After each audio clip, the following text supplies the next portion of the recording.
وأمواتنا وأموات المسلمين أجمعين ولمن عمر هذا المسجد وعبد الله فيه سابقا ولاحقا وخصوصا ورسالة كساء رسول الله محمد بن عبد الله وابنته فاطمة الزهراء علي بن أبي طالب بن الحسن والحسين أخو المحباب مثل الرجل المهاجر الله أحمد بن عيسى سيد البقيه المقدم محمد بن علي علوي وصني وفريم ثم إلى رأي الشيخ عبد الرحمن السقاف الشيخ عمر مهضار وسلطان وشيخ عبد الله بكر عيدروس وقلب شهد وغوث العباد بلا الحب عبد الله بن علوي الحداد وصولهم وفرحهم وجميع سادتنا اللبع علوي وصين وفرحهم ثم إلى روى الشيخ أبي بكر بن سالم أخي عقيل بن سالم أبو بكر بن عبد الدروس العالي الحبيب علوي بن سقاف السقاف الحبيب جعفر بن شيخنا سقاف الحبيب عبد القادر بن حسين سقاف وصولهم وفرحهم ثم إلى أرواح خليفة الأجداد الحبيب عبد القادر بن أحمد بن عبد الرحمن السقاف وصنه وفرهم ثم إلى أرواح الحبيب عبد الله بن حبيب محمد بن عبد الله الهدار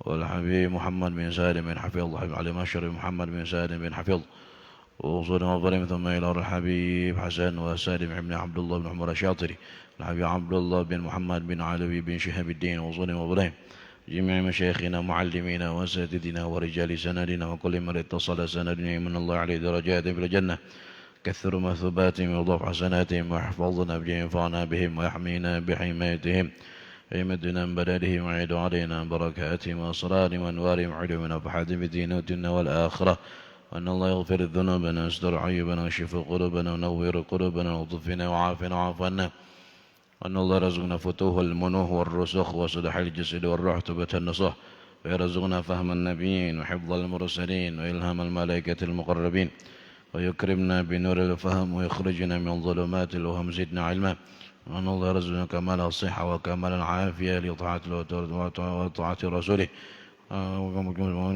كما نوينا قصوصنا وطلب طلبنا وإلى حضرة النبي محمد صلى الله عليه وعلى آله وصحبه وسلم. الفاتحة.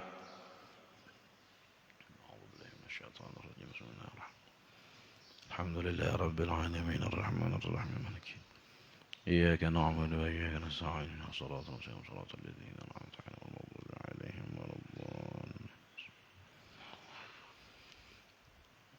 السلام عليكم ورحمة الله وبركاته.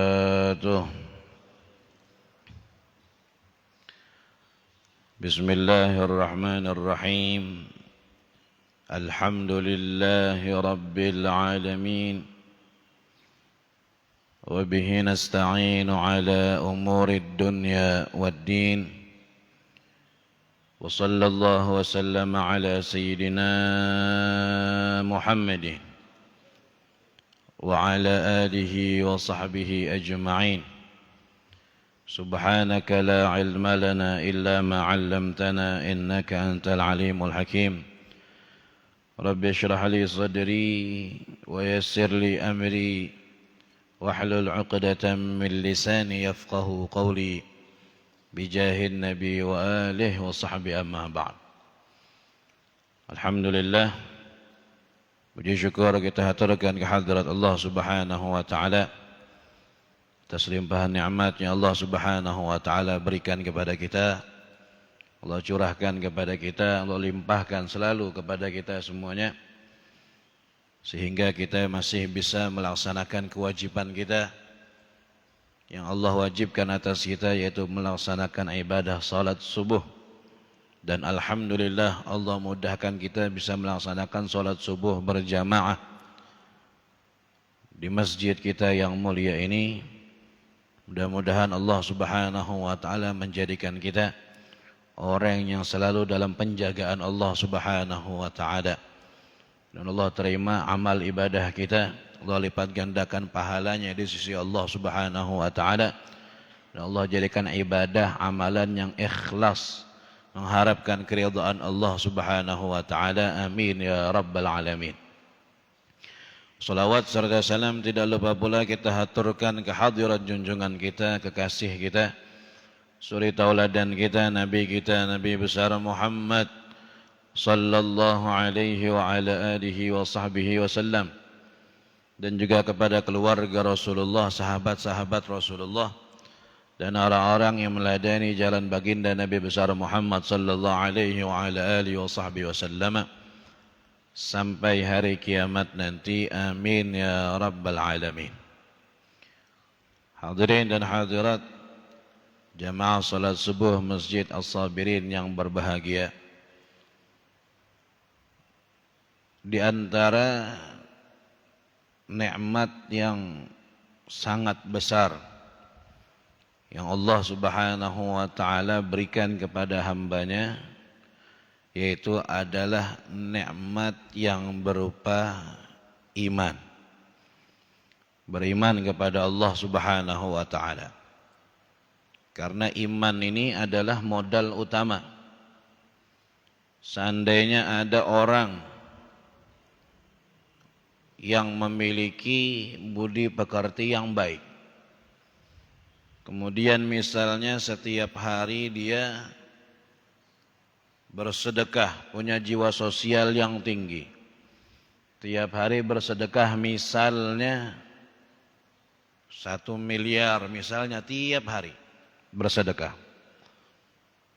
1 miliar setiap hari dia berbuat baik, berbagi kepada orang lain, memenuhi kebutuhan orang lain, setiap hari dia bersedekah sebanyak itu, namun tidak ada iman di dalam dirinya, maka sedekahnya semua sia-sia.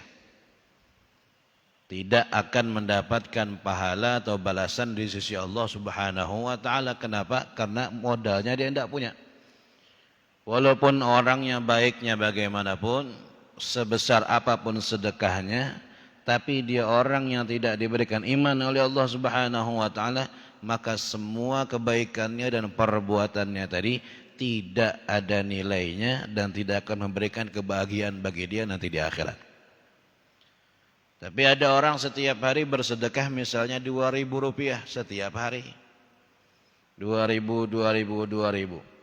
Jumlahnya kecil tapi orang ini punya iman di dalam dirinya. Allah kasih dia nikmat iman, maka yang 2.000 tadi ada nilainya di sisi Allah Subhanahu wa taala. Ada ganjarannya, ada balasannya di sisi Allah Subhanahu wa taala.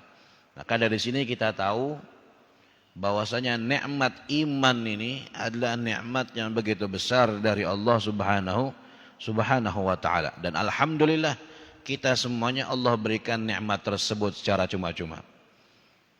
Kita lahir dari orang keluarga yang beriman dan kita pun juga menjadi orang yang beriman, alhamdulillah.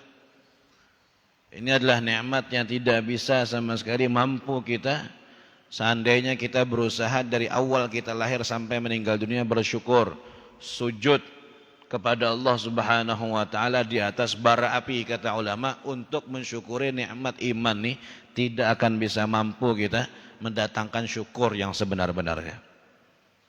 Alhamdulillah Allah jadikan kita hamba-hamba yang beriman.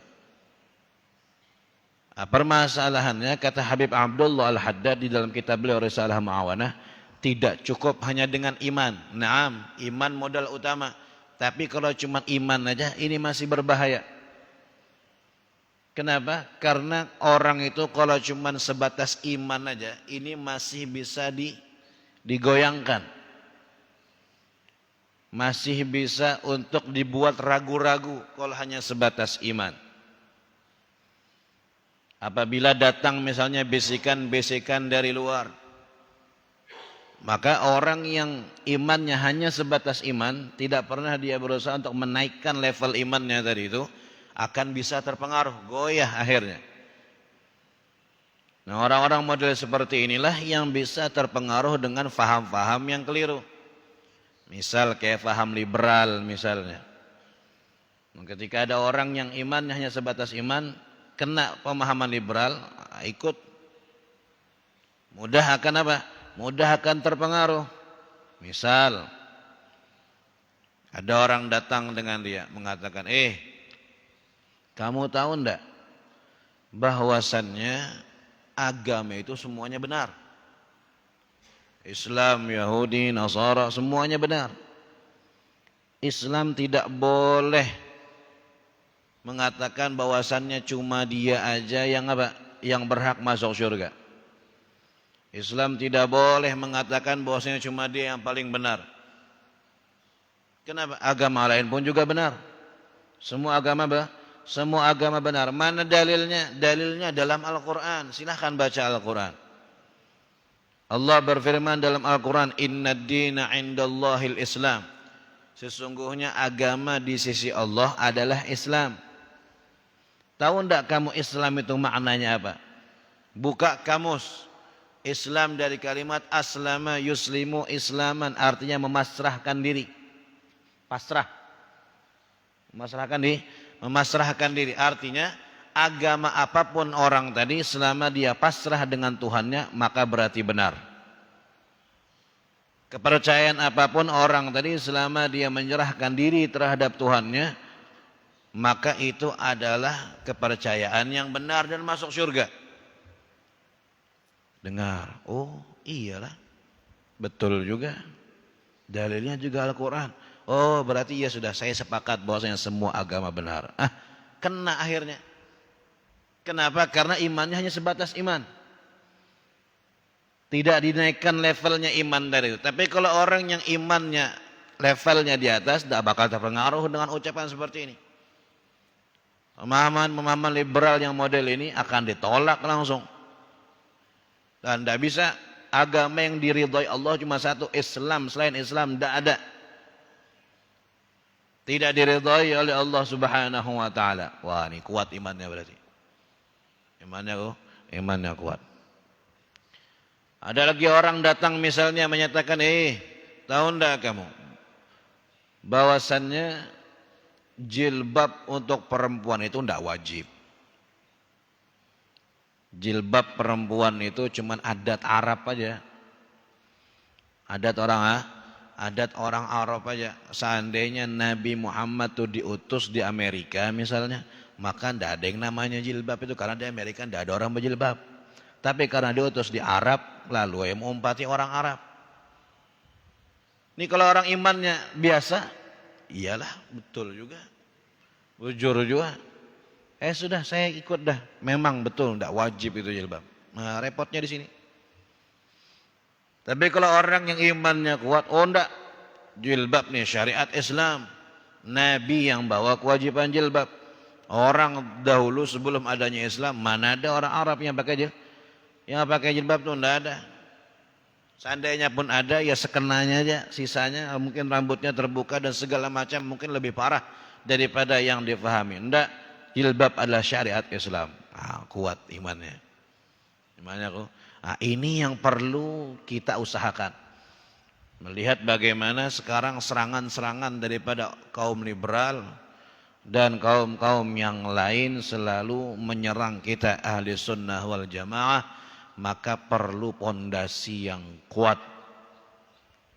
Perlu apa? Perlu iman yang kokoh. Nah, iman ini adalah derajat yang pertama. Apabila orang tadi imannya naik, maka berubah bukan iman lagi namanya, tapi yakin. Tapi yakin. Kalau sudah orang tadi imannya berubah menjadi yakin, aman sudah. Tidak bakal bisa apa? Tidak bakal bisa dimain-mainkan oleh bisikan-bisikan apa aja. Kalau sudah jadi yakin, sudah. Apapun yang di luar daripada keyakinannya pasti ditolak mentah-mentah. Orang itu kalau sudah yakin, jangankan bisikan-bisikan, ancaman tidak bakal merubah dia. Jangankan ancaman, bahkan siksa pun tidak bakal merubah pendiriannya. Lihat bagaimana Sayyidina Bilal bin Rabah. Sayyidina Bilal bin Rabah dijemur di bawah terik matahari. Jemur di bawah terik matahari. Nah, bukan cuma dijemur aja, dibaringkan di padang pasir, di atas pasir bajunya dilepas. Kita berdiri di bawah matahari, lagi panas-panasnya matahari di Indonesia, bukan di Arab misalnya. Berdiri di bawah matahari, pakai baju sambil minum. Sejam 2 jam dah. Udah nyaman lagi dah.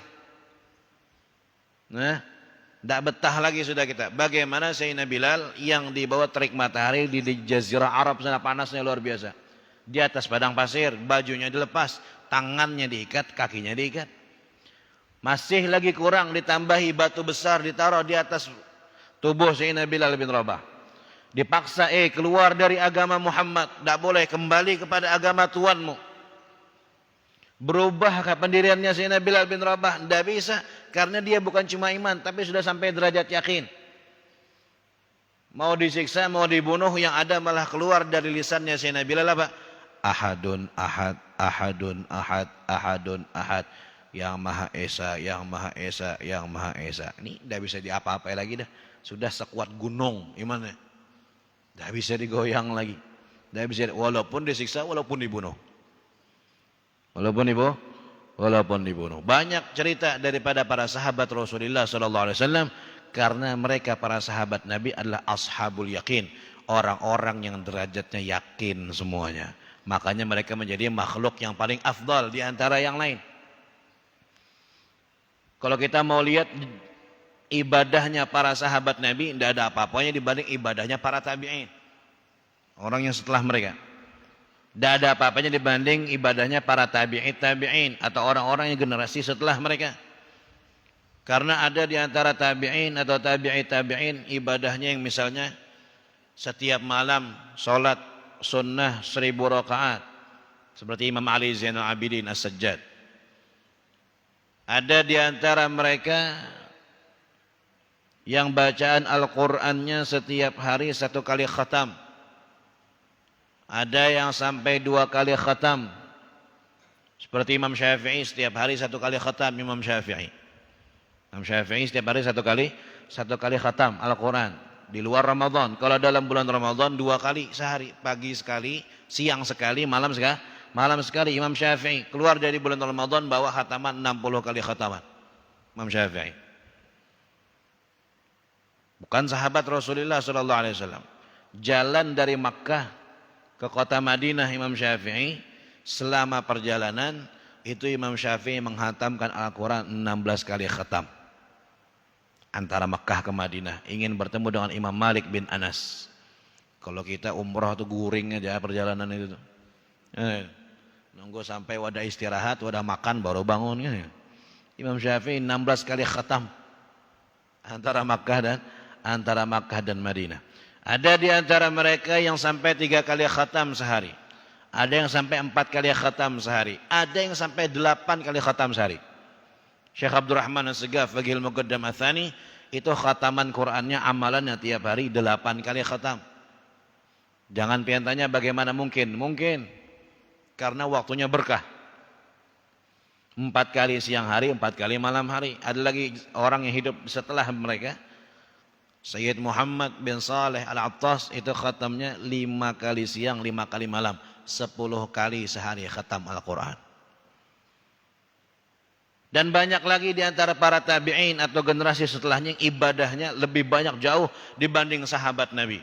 Tapi kenapa sahabat Nabi lebih afdal dari mereka? Padahal ibadahnya tidak sebanyak mereka. Kenapa kira-kira? Karena imannya sahabat Nabi jauh lebih kuat daripada iman-iman orang yang setelah mereka. Itu pembahasannya di situ. Tidak bisa dikalahkan sudah. Walaupun ibadahnya banyak orang setelah mereka, tapi iman yang ada di dalam diri mereka tidak akan bisa dilampaui oleh orang yang hidup setelah mereka. Kenapa? Karena mereka bertemu Rasulullah SAW. Kalau sudah berdapat Nabi, apa yang diragukan lagi? Tidak ada. Nyata ini yang bawa risalahnya berdapat sudah. Kada mungkin bisa kada yakin lagi, tidak mungkin. Kemudian mereka menyaksikan ayat Al-Quran turun langsung kepada Rasulullah SAW dan Nabi yang langsung membacakan kepada mereka. Makanya mereka orang yang yakin semuanya. Bahkan kebanyakan mereka derajatnya apa? Kepada ilmul yakin. Tidak hanya sebatas ainul yakin. Tidak hanya sebatas ilmul yakin, tapi sebatas ainul yakin. Bahkan ada di antara mereka banyak yang derajatnya hakul yakin, derajat yang paling tinggi. Derajat yang paling, sampai derajat yakin yang di bawah aja sudah luar biasa. Apalagi sampai derajat yakin yang paling tinggi. Tugas kita di dalam kehidupan itu. Kayak apa caranya? Yang iman kita ini sudah alhamdulillah Allah berikan iman. Bisa naik levelnya menjadi yakin. Itu kayak apa caranya? Itu yang harus jadi beban pikiran kita. Jadi kalau kita tidak bisa tidur gara-gara mikirkan itu, bujur aja. Betul. Memang itu harus kita pikirkan, harus jadi beban kita. Untuk menaikkan apa? Menaikkan level iman kita biar kita meninggal dalam keadaan yakin.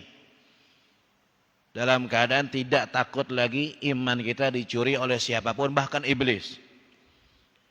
Bahkan iblis, karena iblis itu selalu berusaha mencuri iman kita sampai akhir saat kita terakhir roh kita keluar. Sampai itu, tidak berhenti iblis itu.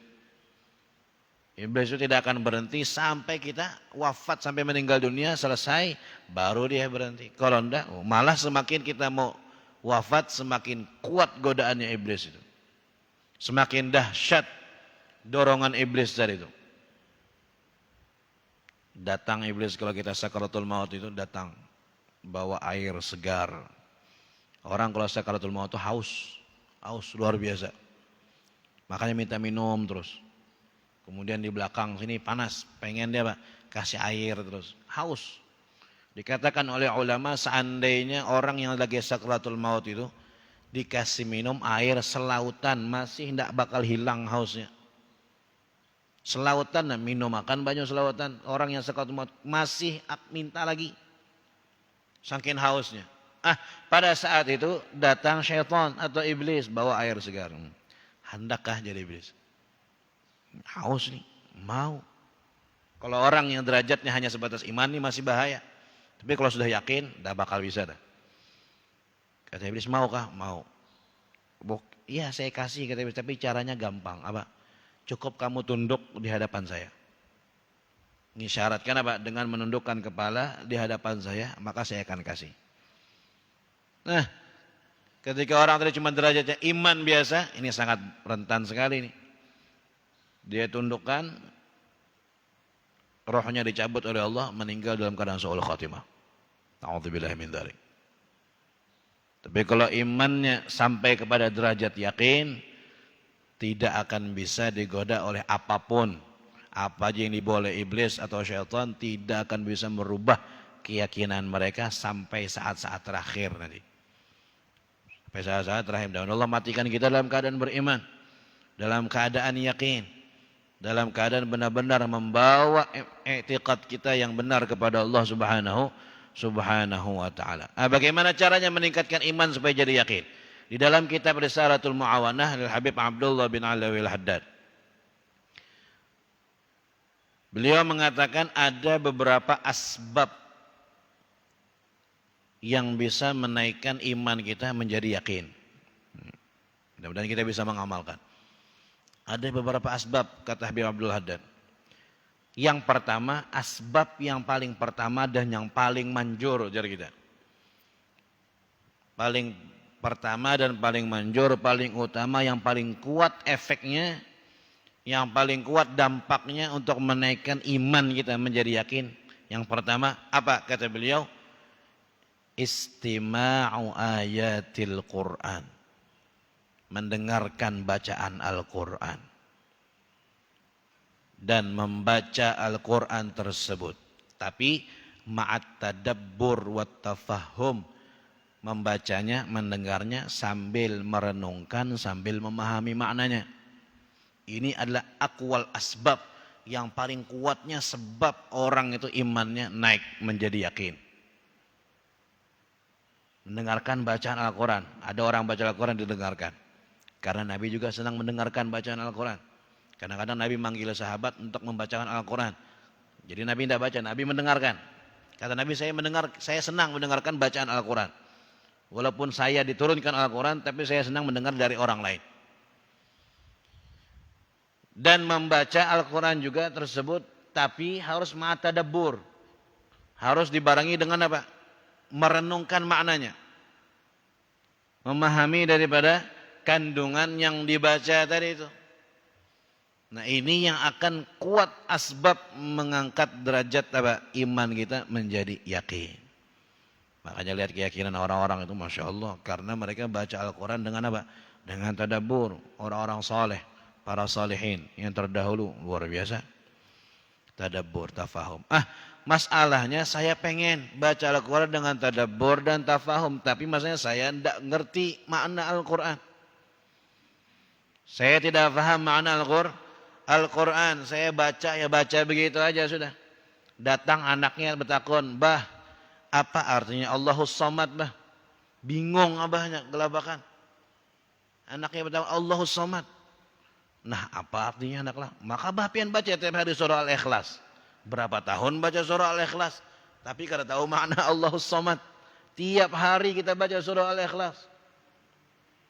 Apa bah makna Allahus Samad? Nah, kena anaknya bila turun TK Al-Quran takuni guru lah. Apa maknanya Allahus Samad? Bingung abahnya kada tahu. Padahal tiap hari abahnya membaca surah Al-Ikhlas. Surah yang kita anggap remeh, tapi nyatanya kita apa? Kita banyak yang tidak memahami makna daripada surah Al-Ikhlas. Padahal kalau kita fahami maknanya, kita baca, kita tadabburi, level iman kita akan naik langsung. Karena surah Al-Ikhlas surah Tauhid. Surah Tauhid dan surah-surah yang lain. Nah, dari sinilah kita tahu seberapa penting yang namanya pelajaran memahami makna Al-Quran. Biar kita bisa tadabbur. Khususnya bacaan-bacaan yang mau tidak mau kita baca setiap hari. Seperti surah Al-Fatihah. Surah Al-Fatihah ini mau tidak mau tiap hari kita baca. Bilanya kadang baca Al-Fatihah tiap hari berarti kalau sembahyang orang itu kan itu. Berarti tidak sholat. Minimal berapa? 17 kali dalam sehari semalam minimal itu. Karena kita sholat minimal wajib itu 17 rakaat sehari semalam. Tiap hari kita baca Al-Fatihah misalnya 17 kali. Mulai kita balik sampai kita umur inilah 40 tahun misalnya. Ada yang 45 tahun. Kira-kira berapa kali dah kita baca surah Fatihah itu selama itu? Kalikan 17 kali sehari itu minimal. Anggap 17 kali aja dah sehari. Dari awal kita balik. Berapa ribu kali kira-kira sudah kita membaca Al-Fatihah itu sampai umur pian yang 40 tahun atau 45 tahun. Sebanyak itu dah kita membaca Al-Fatihah, tapi masa kita kada faham maknanya? Kita tidak ngerti apa? Tidak ngerti yang kita baca itu apa? Kan suatu kekurangan ada di situ. Ada kecacatan di dalam itu. Mau ndak mau harus kita fahami maknanya biar setiap kali kita membaca dapat makna yang baru, dapat sir yang baru dan dapat menaikkan derajat iman kita menjadi yakin. Itu situ pentingnya kita belajar apa? Belajar memahami makna Al-Qur'an. Setiap hari kita renungkan per hari satu ayat saja daripada Al-Qur'an yang kita fahami. Hari ini ayat ini misalnya. Hari ini misalnya Bismillahirrahmanirrahim. Luangkan waktu 15 menit. Merenungkan makna Bismillahirrahmanirrahim itu. Buka Al-Quran. Buka terjemah Al-Quran. Kalau kada bisa tafsir, buka terjemahnya. Apa Bismillahirrahmanirrahim? Artinya dengan menyebut nama Allah yang maha pengasih lagi maha penyayang. Udah, cukup. Tutup. Baru renungkan, ya Allah, dengan nama Allah maha pengasih. Allah itu maha pengasih lah.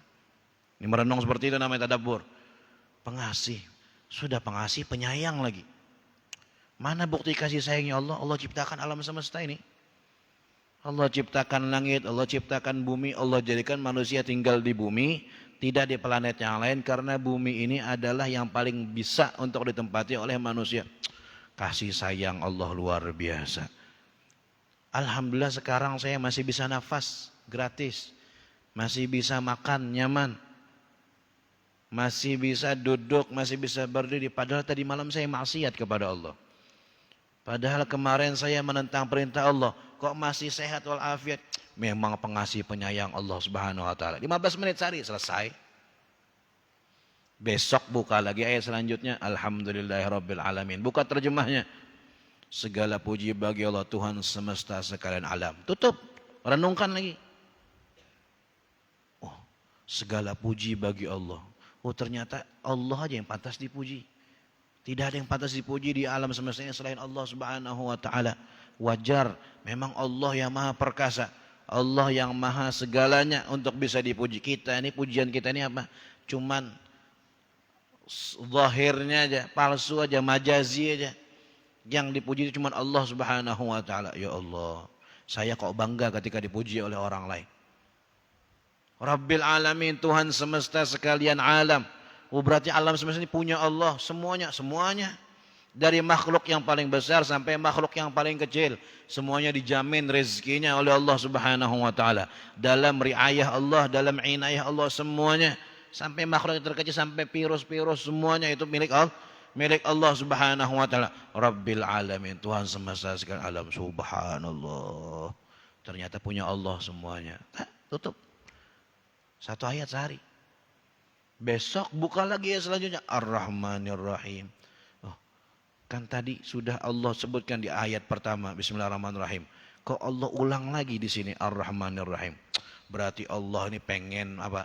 Menguatkan makna kasih sayangnya kepada makhluk-makhluknya. Allah katakan inna rahmati wa sabaqat ghadabi. Kasih sayangku itu melampaui daripada kemurkaanku, kata Allah. Ya Allah, alhamdulillah saya punya Tuhan Maha Pengasih, Maha Penyayang. Besok selanjutnya terus seperti itu. Itu seharusnya yang kita lakukan, haknya Al-Quran atas diri kita. Cuman kadang-kadang kita terlalu sibuk dengan apa? Dengan dunia kita, terlalu sibuk dengan lupanya kita terhadap hal tersebut sehingga kita kayak tidak ada waktu untuk itu. Padahal 10 menit, 15 menit insya Allah panjang umur, sehat walafiat, mudah-mudahan lancar semuanya. Kita di sini akan membaca tentang tafsir Al-Quran, insya Allah. Mudah-mudahan lancar semuanya. Kita tidak ada halangan apapun. Kita bisa membacanya istiqamah sesuai dengan kemampuan yang Allah berikan kepada kita. Kalau kita mau memaknai secara keseluruhan, tidak mungkin. Tidak mungkin. Apalagi sekelas kita ini, wah berat. Tapi kalau memang orang yang Allah berikan pembukaan yang luas seperti Sayyidina Ali bin Abi Thalib, seandainya saya mau, kata Sayyidina Ali, mentafsirkan ayat Bismillahirrahmanirrahim, bukan Al-Fatihahnya, Bismillahnya aja, saya mau tafsirkan semua maknanya, kata beliau, maka akan menghabiskan berjilid-jilid kitab. Cuman Bismillahirrahmanirrahim aja. Itu Allah bukakan bagi beliau babu Madinatul Ilm, wajar. Sayyidina Ali bin Abi Thalib, pintu kota ilmunya Rasulullah sallallahu alaihi wasallam.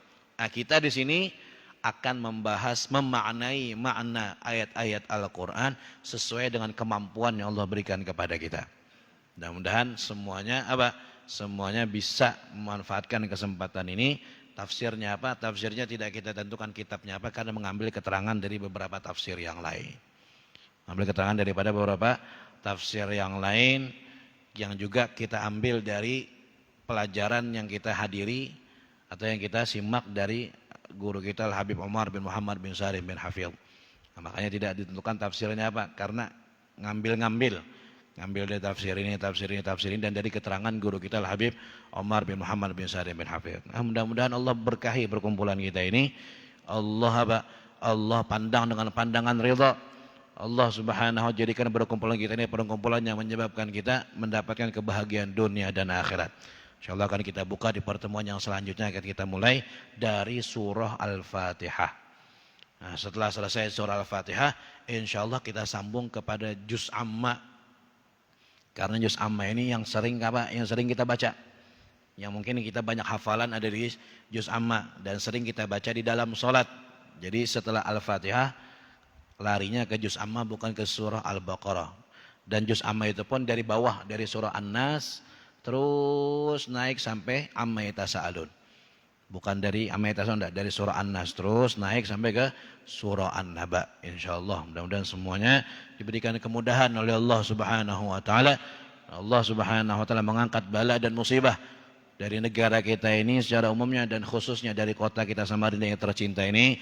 Kita doakan mudah-mudahan orang-orang tua kita, mudah-mudahan Allah berikan sehat wal afiat, diberikan panjang umur oleh Allah Subhanahu wa taala, dan kita juga semua diberikan sehat wal afiat, dikabulkan hajat dunia dan akhirat.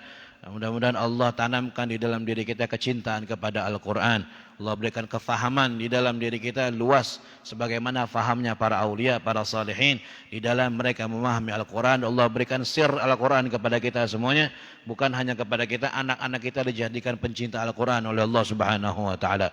Anak-anak kita jadikan penghafal Al-Quran semuanya. Kadang anak kita, cucu kita jadi penghafal Al-Quran semuanya, yang menjadi qurratu ain, yang membahagiakan kita, membuat kita senang nanti kepada mereka di dunia dan akhirat. Amin ya rabbal alamin ala hadhihi niyah. Dan kita doakan juga guru-guru kita, para habaib kita selalu dalam penjagaan Allah Subhanahu wa taala, selalu juga dalam keadaan sehat wal afiah. Ala hadhihi wa sallallahu ala hadratin Nabi Muhammadin sallallahu alaihi wa ala alihi wa sahbihi wasallam. Al-Fatihah. A'udzu billahi minasyaitonir rajim. Bismillahirrahmanirrahim. Alhamdulillahi rabbil alamin arrahmanir rahim maliki yaumiddin iyyaka na'budu wa iyyaka nasta'in siratal ladzina an'amta آمين. بسم الله الرحمن الرحيم. الحمد لله رب العالمين والصلاة والسلام على أشرف الأنبياء والمرسلين سيدنا مولانا محمد وعلى آله وصحبه أجمعين. اللهم افتح لنا فتوح العارفين، فقهنا في الدين وعلمنا تأويل ولنا سواء السبيل واجعلنا من علماء العاملين ولنا صراطك المستقيم. اللهم أكرمنا بنور الفهم واخرجنا من ظلمات الوهم زدنا علما. اللهم لا تدعنا في مقام هذا ذنبا إلا غفرته ولا عيبا إلا سترته ولا هما إلا فرجته ولا مريضا إلا شفيته ولا دين إلا قضيته ولا حاجة من حاجة ولا آخرة هي لك رضا ولنا فيها صلاح إلا قضيته ويسرته إنك على كل شيء قدير. ربنا تقبل منا إنك أنت السميع العليم وتب علينا إنك أنت التواب الرحيم. ربنا آتنا في الدنيا حسنة وفي الآخرة حسنة وقنا عذاب النار. صلى الله على سيدنا محمد وعلى آله وصحبه وسلم. فضل سبحان ربك رب العزة عما يصفون سلام على المرسلين والحمد لله رب العالمين. Ini dari saya, kurang lebihnya minta maaf, salah-salah kata minta maaf, kalau kepanjangan minta maaf.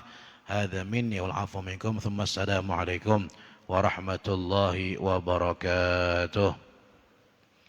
Langsung salat isyraq semuanya.